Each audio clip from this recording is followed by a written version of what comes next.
Kwa upande wa vijana ambao hawataki kufanya kazi, wale ambao wamekaa tu barabarani, unaona kama sisi, kusema kweli sisi wenyewe hatukuwa hivi mbeleni. Tulikuwa vijana wengine watumizi wa madawa, watumizi wa pombe na miraa, lakini kwa sasa tumebadilisha njia nyingi.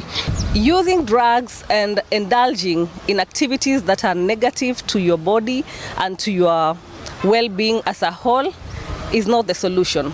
Come to Moldec so that you can be transformed and you find your purpose in life. Shirika hili la Moldec limeweza kuanzisha mchakato huu wa kuhamasisha vijana na kuwaeleza kwamba wasiweze kutumiwa kiholela holela, wasiweze kutumiwa na wanasiasa kwa njia ambayo sio sawa. When I started this transformation, it wasn't easy.